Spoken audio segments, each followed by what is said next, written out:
হক মৌলা। আসসালামু আলাইকুম মা। ওয়ালাইকুম আসসালাম বাবা। মারে, আমার কিছু খাবার দিতে পারবি? জি বাবা, আমি এক্ষুনি আপনার জন্য খাবার আনছি, আপনি একটু দাঁড়ান। অথই, আমার না প্রচন্ড ক্ষুধা লাগছে, আমাকে একটু নাস্তা বানা দিবা?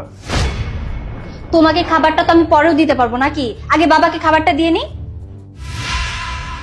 অথই, অ্যাটলিস্ট এক গ্লাস দুধ দাও আমাকে। তুমি তো জানো আমি ক্ষুধা সহ্য করতে পারি না। আরে বাবারে বাবা, তোমার সাথে কি হাত পা নেই? নিজের কাজটা তো নিজে করতে পারো নাকি? সব সময় শুধু আমাকে কাজ দিয়ে রাখবে, আমি পারবো না সব।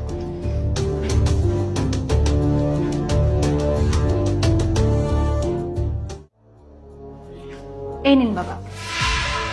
হক মৌলা, সব সময় সুখী থাকিস মা। বাবা, আমার তো সেই সুখে থাকার কোনো উপায় নেই, আপনি কি বলতে পারবেন যে কিভাবে সুখ আনা যায়? হক মৌলা, আল্লাহ চাহে তো সুখ হতে পারে রে মা। তুই যদি তোর ঘরে সুখ আনতে চাস, তাহলে প্রথমেই তোর ব্যবহার পাল্টাতে হবে। কারণ যে ঘরে পুরুষের চেয়ে মহিলার আওয়াজ বেশি হয়, ওই ঘরে কখনোই সুখ আসতে পারে না রে মা। ওই ঘরে উপরওয়ালার রহমত কখনো আসতে পারে না রে মা। তোর সুখ তোর হাতেই। এখন তুই বল মা, আমি একজন ফকির, অপরিচিত মানুষ, আমার সাথে তুই কি সুন্দর করে কথা বলছিস, অথচ তোর ঘরে তোর স্বামী, যার সাথে তোর বিয়ে হয়েছে, যার সাথে তোর সারাটা জীবন কাটাতে হবে, তার সাথে তুই চিৎকার করে কথা বলিস, তার সাথে তুই ভালো ব্যবহার করিস না।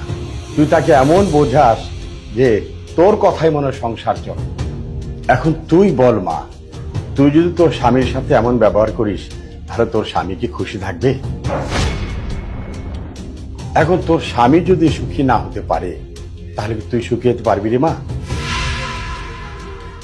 আর তোরা দুজনে মিলে যদি সুখী না হস, তাহলে এই সংসারে সুখ আসবে কিভাবে?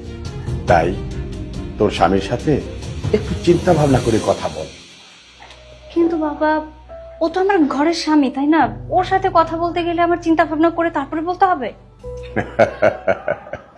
মারে, নিজের জীবন সাথীর সাথে সবচেয়ে চিন্তা ভাবনা করে কথা বলতে হয়।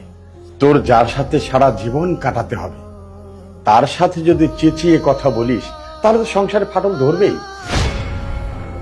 তুই যদি একটা অপরিচিত লোকের সাথে ভালো ব্যবহার করতে পারিস, তার জন্য খাবার আনতে পারিস, তাহলে কি স্বামীর সাথে সুন্দরভাবে কথা বলতে পারিস না রে মা? মারে, ওর কোনো কথা না শুনিয়ে শান্তি মতো দুটো খাবার দিতে পারিস না? দেখ মা, আজকালকার স্ত্রী